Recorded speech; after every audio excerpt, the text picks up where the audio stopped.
नमस्कार दोस्तों, स्वागत है आपका आपके अपने YouTube चैनल एक्सीलेंट गुरु पर। साथियों, मैं हूं राकेश सिहाग।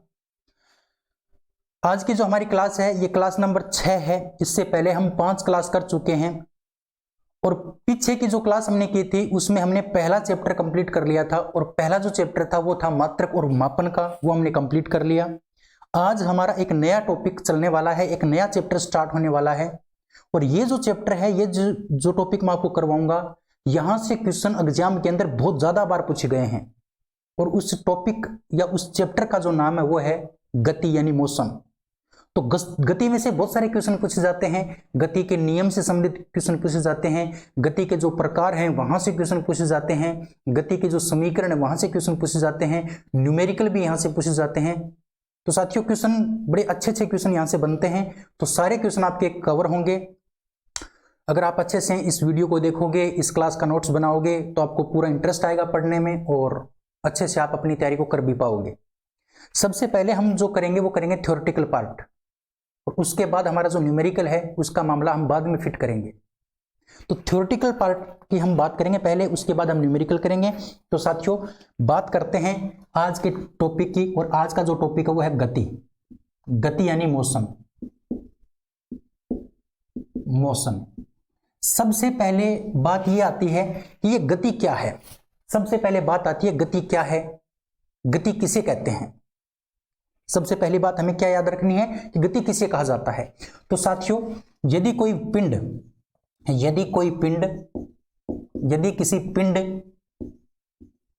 किसी पिंड या वस्तु की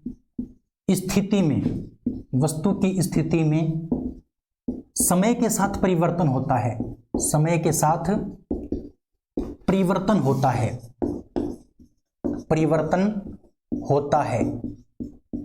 उससे हम क्या कहते हैं, उससे हम गति कहते हैं।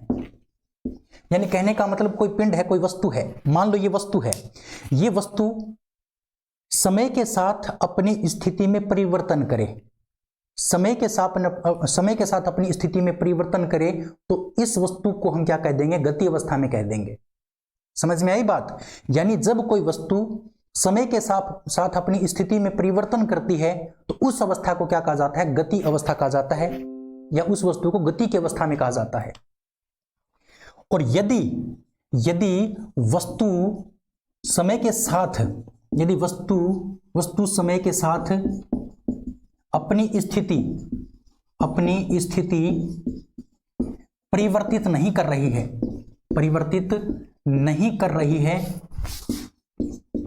है तो उसे विराम अवस्था में माना जाता है। यह बात भी बड़ी इंपॉर्टेंट है कि जब कोई वस्तु समय के साथ अपनी स्थिति में परिवर्तन करेगी तो उसे हम कह देंगे गति अवस्था, और जब कोई वस्तु अपनी समय के साथ स्थिति नहीं बदलती है तो उस अवस्था को हम क्या कहते हैं, उस अवस्था को कहते हैं विराम अवस्था। तो ये तो इसकी परिभाषाएं थी कि विराम अवस्था किसे कहते हैं, गति अवस्था किसे कहते हैं। तो ये तो बिल्कुल सिंपल थी और यहां से क्वेश्चन आता भी नहीं है क्योंकि इतना सरल क्वेश्चन आपके एग्जाम में नहीं आएगा। अब क्वेश्चन कहां से आते हैं, क्वेश्चन आते हैं गति के जो प्रकार है वहां से, क्वेश्चन आता है। तो इसका स्क्रीनशॉट आप ले लीजिए, अच्छे से इसके नोट्स बनाइए। अब हम बात करते हैं गति के प्रकार। चलिए इसको मैं मिटा देता हूं। अब हमें करना है प्रकार की बात। गति के कौन कौन से प्रकार हैं और कैसे हमें याद रखने हैं, कहां से क्या क्वेश्चन आता है, वो सारी बातें मैं आपको बताऊंगा। तो बात आती है इसके प्रकार की, गति के प्रकार। साथियों, गति के प्रकार को मुख्य रूप से 3 भागों में बांटा गया है। गति के जो प्रकार है मुख्य रूप से कितने हैं, 3 प्रकार के। उसमें सबसे पहला जो आता है वो आता है साथियों तल के आधार पर। दूसरा जो है वो है पथ के आधार पर।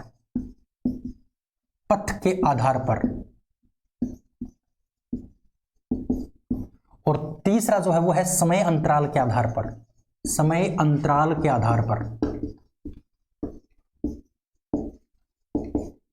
ये 3 प्रकार है मुख्य रूप से। गति के कितने प्रकार है मुख्य रूप से, 3 प्रकार। एक तो आपका हो गया तल के आधार पर, एक हो गया पथ के आधार पर और तीसरा हो गया समय अंतराल के आधार पर। साथियों, अगर हम बात करते हैं तल के आधार पर, तो तल के आधार पर गति तीन प्रकार की होती है। एक होती है 1D, एक होती है आपकी 1D, दूसरी होती है आपकी 2D और तीसरी होती है आपकी 3D, यानी 1 डायमेंशनल, 2 डायमेंशनल और 3 डायमेंशनल। इसको कहा जाता है एक विमीय। क्या कहा जाता है? एक विमीय। इसको कहा जाता है द्विविमीय, द्विविमीय, और इसको कहा जाता है त्रिविमीय, त्रिविमीय। तो ये तीन प्रकार की मुख्य रूप से गतियां होती हैं।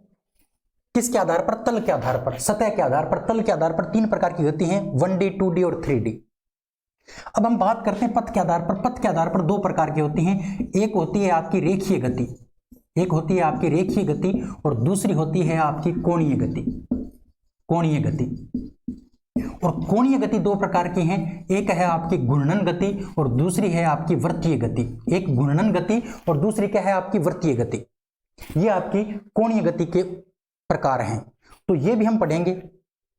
अब बात आती है समय के आधार पर गति कितने प्रकार की होती है। समय के आधार पर आपकी गति होती है दो प्रकार की। एक होती है आपकी आवर्ती गति और दूसरी होती है आपकी अनावर्ती गति। आवर्ती और अनावर्ती। समय अंतराल के आधार पर दो प्रकार की, आवर्ती और अनावर्ती, और पथ के आधार पर दो प्रकार की, रेखीय और कोणीय। और कोणीय के दो प्रकार कौन कौन से हो गए? एक हो गया आपका घूर्णन गति और दूसरा हो गया आपका वृत्तीय गति। और आपकी जो तल के आधार पर गतियां हैं वो कितने प्रकार की हैं? तीन प्रकार की, 1D, 2D और 3D। 1D का मतलब एक विमीय, 2D का मतलब द्विविमीय, 3D का मतलब त्रिविमीय। क्लियर है? चलिए अब बात करते हैं साथियों इस आवर्ती गति की। इस आवर्ती गति के कौन कौन से उदाहरण हैं? तो एक आपका हो गया, अब सबसे पहले बात आती है कि आवर्ती गति किसे कहते हैं। आवर्ती गति होती क्या है कि जब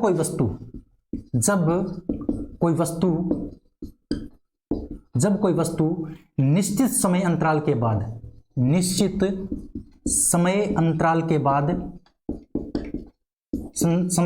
बाद अपना पथ दोहराए, यानी कहने का मतलब बार बार समय अंतराल के बाद, समान समय अंतराल के बाद अपने पथ को क्या करती है? दोहराती रहती है। उस गति को हम क्या कहते हैं? उस गति को कहते हैं आवर्ती गति। क्लियर है? यानी जैसे ये कोई वस्तु है और ये वस्तु यहीं से गई एक सेकंड में वापस आ गई, फिर एक सेकंड में वापस गई, फिर एक सेकंड में वापस आ गई, तो ये भी एक प्रकार की क्या हो गई? आपकी आवर्ती गति हो गई। जैसे कोई वस्तु इस प्रकार से चल रही है और वो बार बार समान समय अंतराल के बाद में अपने पथ को क्या कर रही है? दोहरा रही है। एक ही रास्ते के ऊपर चल रही है बार बार और समान समय अंतराल में चल रही है, तो उस गति को भी हम क्या कह देंगे? उस गति को भी हम आवर्ती गति कह देंगे। अब बात आती है कि आवर्ती जो गति है उसके उदाहरण कौन कौन से हैं। तो आवर्ती गति के जो उदाहरण है साथियों वो उसमें आता है, एक आपका घूर्णन, एक आपका आता है वृत्तीय और एक आपका आता है दोलन गति। सरल लोलक आपने नाम सुना होगा, दोलन यानी इस प्रकार से पेंडुलम चलता रहता है इस प्रकार से, तो वो भी आपकी एक प्रकार की क्या है? वो भी आपकी एक प्रकार की आवर्ती गति है। अब आपके थोड़ा सा कंफ्यूज हुआ होगा। कंफ्यूज क्या हुआ है आपको कि यहां पर भी मैंने घूर्णन और वृत्तीय बता दिया और यहां पर भी मैंने आपको घूर्णन और वृत्तीय बता दिया। हाँ, कंफ्यूजन वाली बात यहां पर जरूर है, लेकिन आपको कंफ्यूज नहीं होना है। यानी घूर्णन और वृत्तीय जो गति है वो दो प्रकार की गति है। समय अंतराल के आधार पर तो वो आवर्ती गति है और पथ के आधार पर वो क्या है? कोणीय गति है। और यहां से क्वेश्चन पूछा भी जाता है। क्वेश्चन क्या आता है कि पथ के आधार पर घूर्णन गति किस प्रकार की गति है? पथ के आधार पर घूर्णन गति किस प्रकार की गति है? तो साथियों कोणीय गति है। और अगर क्वेश्चन ये पूछ ले कि घूर्णन गति समय अंतराल के आधार पर किस प्रकार की गति है, तो घूर्णन गति समय अंतराल के आधार पर आपकी आवर्ती गति है। इसी प्रकार से वृत्तीय गति समय अंतराल के आधार पर तो आवर्ती है और वृत्तीय गति इस पथ के आधार पर कैसी गति है? कोणीय गति है। क्लियर हुआ कुछ? तो ये आपको कंफ्यूज नहीं होना है। क्वेश्चन दो अलग अलग बनते हैं घूर्णन और वृत्तीय में से। तो घूर्णन गति पथ के आधार पर तो कोणीय गति है और समय अंतराल के आधार पर क्या है? आपकी आवर्ती गति है। क्लियर है? चलिए इसका आप स्क्रीनशॉट एक बार ले लीजिए, फिर हम बात करते हैं स्टार्टिंग से किसकी? 1D की, एक विमीय की बात करते हैं। एक विमीय की बात करते हैं, एक बार इसका आप स्क्रीनशॉट ले लीजिए, ठीक है? और साथियों अपनी तैयारी को बेहतर तरीके से करते रहिए, क्योंकि अगर आप अपने आप को देखोगे तो अगर आपने तैयारी करते हुए आपको 10-12 साल हो गए हैं, 5-6 साल हो गए हैं, तो ये मान के चल सकते हो कि आपकी जो उम्र है वो 20, 22, 25, किसी किसी की तो 28 और 30 वर्ष भी हो गई होगी। तो आपने बहुत ज़्यादा सेक्रीफाइस कर लिया है, आपका बहुत कुछ दांव पर लगा है। लेकिन अगर आप अच्छे से आप पढ़ाई करोगे तो आप सफलता पा सकते हो और अच्छी तैयारी करके आप बहुत कुछ अपने जीवन में अच्छा कर सकते हो। साथियों, आपको घबराना नहीं है, आपको इस समय के आगे झुकना नहीं है बिल्कुल भी। इस समय के साथ आपको डट के खड़ा रहना है और इस समय को बिताना है और अच्छे से अपनी प्रिपरेशन को करते रहना है। अटल बिहारी वाजपेयी ने एक बहुत अच्छी बात कही है, वो बात आपको याद रखनी है। तो अटल बिहारी वाजपेयी ने क्या बात कही थी, वो बात आपको अपने जीवन में लागू करनी है और उसी के ऊपर आपको चलना है। उन्होंने बात कही थी कि दांव पर सब कुछ लगा है, दांव पर सब कुछ लगा है, पर हम रुक नहीं सकते। दांव पर सब कुछ लगा है पर हम रुक नहीं सकते, टूट सकते हैं, एक बार के लिए टूट सकते हैं, मगर इस समय के आगे झुक नहीं सकते। तो इस समय के आगे आपको झुकना नहीं है साथियों, और अच्छी तैयारी आपको करनी है। एक बात आपको अच्छे से याद रखनी है कि अगर आप किसी भी काम को करते हो, चाहे वो पढ़ाई हो या कोई और काम हो, याद क्या रखना है आपको कि यदि आप किसी काम को करते हो तो उस काम को पूरी खुशी से और पूरी मस्ती से करना है। उस काम को पूरी खुशी और मस्ती के साथ करना है। आपको बिल्कुल भी टेंशन लेने की आवश्यकता नहीं है उसमें। और काम जो है ना, कोई भी काम, वो काम आपको जबरदस्ती नहीं करना है, वो काम आपको जबरदस्त करना है। जबरदस्ती और जबरदस्त में सिर्फ एक मात्रा का फर्क है, लेकिन ये जो एक मात्रा है ना, ये आपके अकाउंट की मात्रा को बढ़ा सकती है अगर आप काम जबरदस्त करोगे तो। इसलिए आपको बहुत अच्छे से अपना प्रिपरेशन को अंजाम देना है, टाइम टू टाइम आपको रिवीजन करते रहना है। और साथियों, अगर आप टाइम टू टाइम रिवीजन करते हो तो इतना बड़ा कोई एग्जाम नहीं है कि जिसको आप क्लियर नहीं कर सको और आप जॉब न ले सको, इतनी कोई बड़ी बात नहीं है।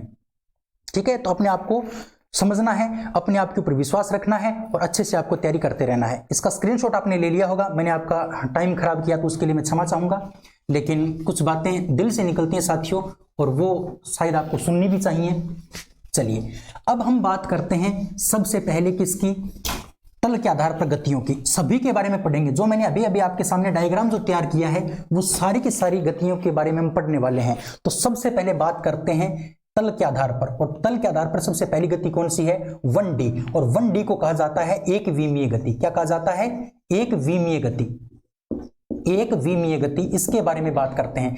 सबसे पहले बात आती है कि एक विमीय गति किसे कहा जाता है। एक विमीय का मतलब जो सिर्फ एक तल पर होती है, या तो x तल पर हो गई, या फिर y तल पर हो गई, या फिर z तल पर हो गई, यानी तीनों में से किसी एक तल पर गति होती है तो उस गति को कहा जाता है एक विमीय गति। तो ये परिभाषा आपसे नहीं पूछी जाती है, यहां इसके जो उदाहरण है ना वहीं से आपके क्वेश्चन बनते हैं, तो वही आपको याद रखने हैं। सबसे पहली बात आती है कि एक विमीय गति क्या होती है, ये सरल रेखा में होती है, सरल रेखा में बिना मुड़े, सरल रेखा में बिना मुड़े होती है, ये बात आपको याद रखनी है। और दूसरी बात, ये जो गति होती है ये धरातल के ऊपर होती है। कहां पर होती है, धरातल पर होती है। ये बड़ी इंपॉर्टेंट बात है। गति आपकी ऊंचाई पर भी हो सकती है और धरातल पर भी हो सकती है।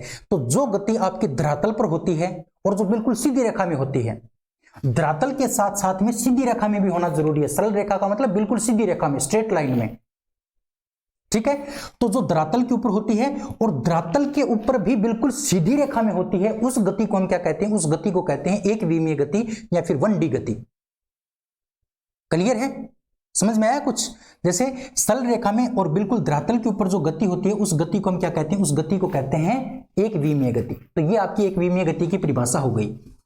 ठीक है, अब हम बात करते हैं इसके एग्जाम्पल की। इसके एग्जाम्पल बड़े इंपॉर्टेंट है। सबसे पहले बात आती है कि जो एग्जाम्पल है वो सबसे ज्यादा जो क्वेश्चन पूछा जाता है वो ये होता है कि स्वतंत्रता पूर्वक नीचे की ओर, स्वतंत्रता पूर्वक नीचे की ओर गिरती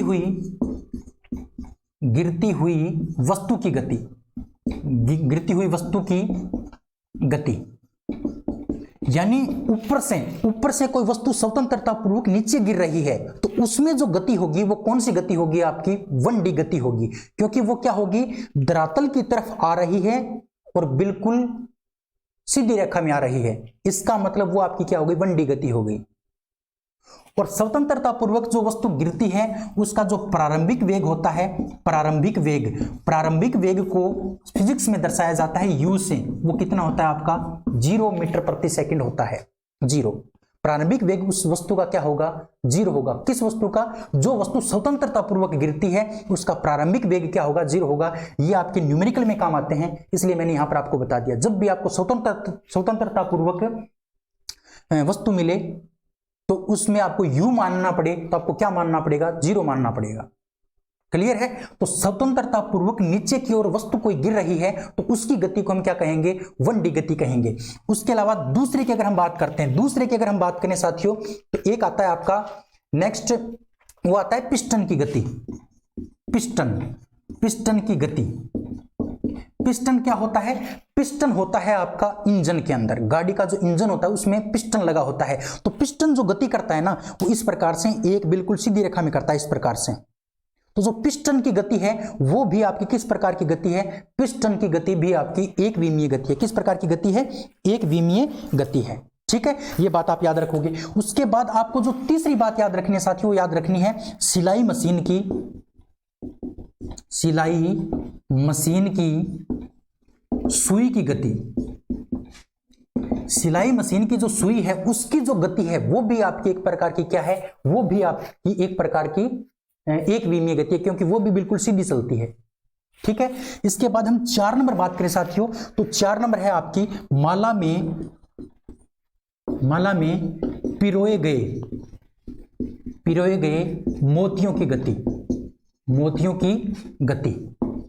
यानी माला के अंदर आपने मोती पिरो रखे हैं, जैसे मान लो ये माला है और इस माला में आपने मोती पिरो लिए और वो मान लो गति कर रहे हैं तो वो बिल्कुल सीधी रेखा में करेंगे, तो वो भी आपकी क्या हो गई? एक विमीय गति हो गई। तो यहीं से क्वेश्चन पूछा जाता है और सबसे ज्यादा जो क्वेश्चन पूछा जाता है ये 2 पूछे जाते हैं, ये दोनों आपको याद रखने हैं। ठीक है, इसका स्क्रीनशॉट आप ले लीजिए। फिर हम बात करते हैं नेक्स्ट 2D की। किसकी बात करते हैं? 2D की बात करते हैं, द्विविमीय गति की बात करते हैं। ले लिया आपने स्क्रीनशॉट? बिल्कुल। चलिए अब हमें जो बात करनी है दूसरी वो है हमारी द्विविमीय गति। ध्यान से समझना इसको, द्विविमीय को, यानी 2D का मतलब होता है द्विविमीय गति। देखो इसको, सबसे पहली बात, ये जो गति होती है ये गति धरातल के ऊपर भी होती है, धरातल पर भी होती है और ये गति ऊंचाई पर भी होती है, दोनों जगह होती है ये। यानी जो आपकी 1D थी वो धरातल के ऊपर थी और सीधी रेखा में थी, लेकिन ये जो गति है ये धरातल के ऊपर भी होती है और ये गति आपकी ऊंचाई में भी होती है। लेकिन खास बात क्या है कि ये धरातल पर जब होगी ना तो ये गति टेढ़ी मेढ़ी होगी। क्या होगी? टेढ़ी मेढ़ी, जिगजैग, टेढ़ी मेढ़ी, जिगजैग गति। धरातल के ऊपर अगर सीधी रेखा में है तो वो तो आपकी 1D है, और अगर धरातल के ऊपर टेढ़ी मेढ़ी रेखा में है तो वो गति आपकी क्या है? 2D है। बस दोनों में यही अंतर है। क्लियर है बात? अब हम बात करते हैं ऊंचाई की। ऊंचाई के अंदर जो गति होगी ना, इसमें आपको एक इंपॉर्टेंट बात याद रखनी है कि जब ये गति, कौन सी गति? 2D गति। जब 2D गति ऊंचाई में होती है, जब 2D गति ऊंचाई में होती है तो साथियों इसमें ऊंचाई पर इस बात को याद रखना कि ऊंचाई पर यह गति वस्तु के प्रारंभिक वेग व दिशा पर निर्भर करती है। अर्थात बीच रास्ते में अपनी दिशा नहीं बदलती। ये इंपॉर्टेंट बात है साथियों कि अगर ये गति, कौन सी गति, 2D गति, अगर 2D गति हो रही है और ऊंचाई में हो रही है, ऊंचाई पर हो रही है ना, तो ये गति वस्तु का जो प्रारंभिक वेग होगा और प्रारंभिक जो दिशा होगी उसके ऊपर निर्भर करेगी।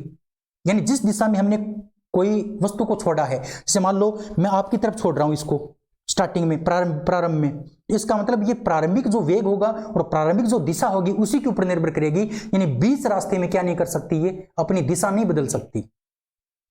ये बात आपको समझ में कब आएगी, ये बात आपको समझ में आएगी जब मैं आपको 3D पढ़ाऊंगा ना, तब समझ में आएगी, क्योंकि दोनों में समान बातें हैं।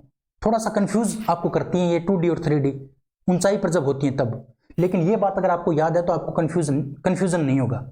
ठीक है, तो ये बात आपको जरूर समझ में आएगी। बस इतना याद रखना कि ये जो गति 2D गति है, अगर ये ऊंचाई पर होती है तो ये प्रारंभिक वेग और प्रारंभिक दिशा पर क्या नहीं करती, निर्भर नहीं करती, निर्भर करती है, प्रारंभिक वेग और दिशा पर निर्भर करती है। अर्थात कहने का मतलब बीच रास्ते में क्या नहीं करती, ये अपना रास्ता नहीं बदलती, अपनी दिशा नहीं बदलती बीच रास्ते में।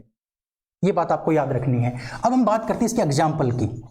अगर एग्जाम्पल की बात करें साथियों, तो आपका जो सांप हो गया, आपकी चिंटी हो गई, व कीट हो गए, कीटों की गति, ये क्या है, आपकी 2D गति के उदाहरण है। क्योंकि सांप क्या इस प्रकार से रेंग के चलता है, टेढ़ी मेढ़ी गति में चलता है, और टेढ़ी मेढ़ी जो गति होती है वो क्या होती है, आपकी 2D होती है। इसी प्रकार से चिंटी है, इसी प्रकार से कीट है। तो ये क्या है, आपकी सांप, चिंटी, कीटों की जो गति वो एक प्रकार की क्या है आपकी, वो एक प्रकार की आपकी द्विविमीय गति है, 2D गति है। इसके बाद बात करते हैं नेक्स्ट, वाहनों की गति। वाहनों की गति, रेलगाड़ी की गति, रेलगाड़ी की गति। अब आप कहोगे रेलगाड़ी तो बिल्कुल सीधी रेखा में चलती है। नहीं साथियों, क्योंकि जब पटरी में कर्व होता है तो रेलगाड़ी भी उस कर्व के आधार पर मुड़ जाती है, तो वो आपकी सीधी रेखा में नहीं चलती। इसका मतलब ये क्या हो गई, आपकी 2D गति हो गई। वाहनों की गति, अगर रोड में कहीं पर कर्व आ गया तो वाहन भी क्या हो जाएंगे, मुड़ जाएंगे, तो ये भी आपकी क्या है, 2D गति है। समझ में आ रही है बात। उसके बाद अगर हम बात करते हैं, उसके बाद बात करते हैं रॉकेट की गति। रॉकेट की गति यानी रॉकेट को जिस दिशा में स्टार्टिंग में छोड़ा जाता है उसी दिशा में जाएगी, वो बीच रास्ते में अपना क्या नहीं करती, बीच रास्ते में अपना दिशा नहीं बदलती, बीच रास्ते में अपनी दिशा नहीं बदलती रॉकेट। इसका मतलब ये किस प्रकार की गति है, ये आपकी एक 2D गति है। इसी प्रकार से बात करते हैं क्रिकेट, फुटबॉल व वॉलीबॉल, वॉलीबॉल के गेंद की गति, गेंद की गति। यानी जो फुटबॉल, वॉलीबॉल और क्रिकेट की जो गेंद है उसकी जो गति है वो भी आपकी एक प्रकार की 2D गति है। कैसे, जैसे आपने एक छक्का मारा, इस प्रकार से शॉट लगाया, अब जहां से आपकी बॉल उठी है तो वो जिस दिशा में जाएगी उसी दिशा में जाएगी और बिल्कुल एक दिशा होगी उसकी। यानी शुरू में उसका प्रारंभ जो दिशा थी वही दिशा आगे रहेगी। इसका मतलब ये ऊंचाई में जरूर है लेकिन ये बीच रास्ते में अपनी क्या नहीं करेगी, दिशा नहीं बदलेगी। जैसे मान लो विराट कोहली ने शॉट लगाया और नीचे कोई फील्डर खड़ा है, अब ये तो है नहीं कि बॉल इस प्रकार से आ रही है और वो इस प्रकार से अपना रास्ता बदल लेगी, नहीं बदलेगी ना। इसका मतलब अपना बीच रास्ते में अपनी दिशा को चेंज नहीं किया, इसलिए ये किस प्रकार की गति हो गई, इसलिए ये आपकी 2D गति हो गई। समझ में आया। इसी प्रकार से फुटबॉल है, इसी प्रकार से आपका वॉलीबॉल है। इसके बाद एक बात और याद रखनी है आपको कि सूर्य के चारों ओर, सूर्य के चारों ओर ग्रहों की गति, सूर्य के चारों ओर जो ग्रह गति करते हैं वो भी आपकी एक प्रकार की क्या है, वो भी आपकी एक प्रकार की 2D गति है। ठीक है, तो ये कुछ इंपॉर्टेंट इसके उदाहरण थे। यहां से क्वेश्चन आपके डायरेक्ट पूछ लिया जाता है, आपको याद रखने हैं, इसका स्क्रीनशॉट ले लीजिए। इसमें सबसे इंपॉर्टेंट जो बात है वो ऊंचाई वाली है। धरातल वाली तो क्या है कि ये धरातल पर टेढ़ी मेढ़ी होगी, जिग जैग होगी, और ऊंचाई पर अगर होगी तो ऊंचाई पर इस गति में वस्तु का जो प्रारंभिक वेग और जो दिशा है उसी के ऊपर निर्भर करेगी। यानी बीच रास्ते में अपना क्या नहीं करेगी, रास्ता चेंज नहीं करेगी। ठीक है, और ये इसके कुछ उदाहरण थे जो मैंने आपको बताए। इसका स्क्रीनशॉट आप ले लीजिए, फिर हम आगे बात करते हैं। नेक्स्ट हम बात करते हैं, चलिए अब हमें बात करनी है किसकी, 3D की। 3D जिसको कहा जाता है त्रिविमीय गति, 3D या फिर त्रिविमीय गति। देखिए 3D यानी त्रिविमीय गति, समझना इस बात को। यानी ये जो 3D गति होगी ये केवल और केवल आपकी क्या होगी, अंतरिक्ष में होगी, अंतरिक्ष में, और मुक्त अवस्था में होगी। अंतरिक्ष में मुक्त अवस्था में होने वाली गति को क्या कहा जाता है, 3D या फिर त्रिविमीय गति कहा जाता है। जो धरातल पर होती है केवल और सीधी रेखा में होती है उसको 1D, जो धरातल पर होती है और टेढ़ी मेढ़ी होती है उसको क्या कहा जाता है, उसको कहा जाता है 2D। और 3D जो है ना वो केवल और केवल कहां पर होती है, ऊंचाई पर होती है, यानी कहने का मतलब अंतरिक्ष में होती है, ऊंचाई पर होती है। मैंने आपको बताया था 2D के अंदर कि 2D भी ऊंचाई पर होती है, लेकिन उसकी एक खासियत है कि उसके अंदर कोई वस्तु अपना बीच रास्ते में क्या नहीं करती, दिशा चेंज नहीं करती है। लेकिन इसमें हम क्या करेंगे, इसमें वस्तु जो है ना, इसमें जो वस्तु है, वस्तु बीच रास्ते में अपनी दिशा बदल सकती है, अर्थात प्रारंभिक वेग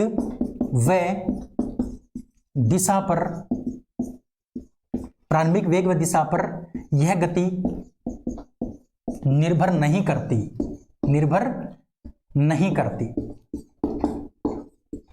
याद रखना इस बात को, 2D तो क्या थी, प्रारंभिक दिशा पर निर्भर कर रही थी, लेकिन ये प्रारंभिक दिशा पर निर्भर नहीं करती।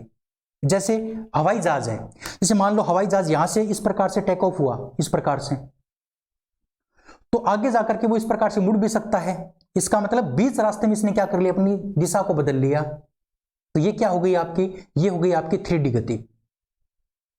जैसे एक तो आपका क्या है, जैसे मैं अभी दो आपको उदाहरण देता हूं, जैसे मान लो ये तो आपका है रॉकेट और ये है आपका हवाई जहाज, तो दोनों ने इस प्रकार से यहां से टेक ऑफ किया। तो ये जो रॉकेट है ना, ये बीच रास्ते में अपना क्या नहीं कर सकता, रास्ता चेंज नहीं कर सकता। इसका मतलब ये तो क्या है, 2D है, लेकिन ये हवाई जहाज जो है ना, वो आगे जाकर किस प्रकार से अपनी दिशा को चेंज कर सकता है। तो ये क्या हुई आपकी 3D हो गई।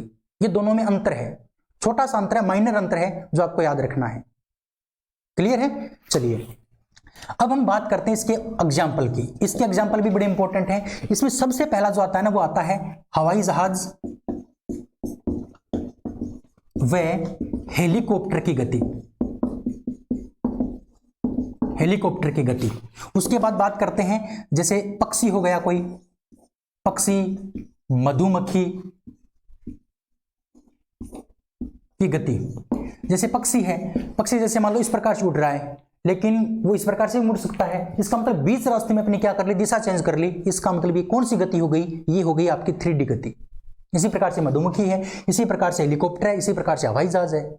ठीक है। इसके बाद अगर हम बात करते हैं, इसके बाद जो नेक्स्ट हम बात करते हैं साथियों, वो बात आती है गैस के अणुओं की गति। गैस के अणुओं की गति। गैस के जो अणु हैं, वो गैस के अणुओं की जो गति होती है वो भी एक प्रकार की आपकी 3D गति होती है। इसी प्रकार से धूल के कणों की गति। धूल के कणों की गति।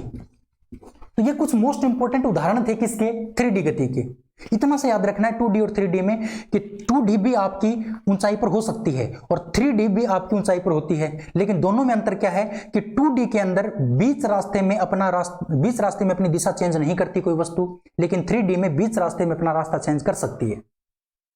ठीक है। और 1D केवल और केवल कहां पर होती है, धरातल पर, और बिल्कुल सीधी रेखा में होती है। और जो 2D है वो धरातल पर होती है लेकिन टेढ़ी मेढ़ी रेखा में होती है। ये कुछ अंतर थे। तो ये हो गई हमारी तल के आधार पर गतियां। ये बड़ी इंपॉर्टेंट थी, यहीं से क्वेश्चन डायरेक्ट पूछ लिए जाते हैं। तो इसके जो उदाहरण मैंने करवाए हैं, ये उदाहरण आपको याद रखना है, और जो मैंने आपको छोटा सा कंसेप्ट दिया है 2D और 3D में, वो आपको याद रखना है। इसका स्क्रीनशॉट एक बार ले लीजिए। इसके बाद हमें जो करने हैं, इसके बाद जो टॉपिक करना है गति से संबंधित। गति के अंदर ही काम आता है आपका बल, गति में काम आता है आपका दूरी, गति में विस्थापन काम आता है, गति में चाल काम आता है, गति में वेग काम आता है। तो इसके बारे में कुछ बेसिक जानकारी हम प्राप्त करेंगे।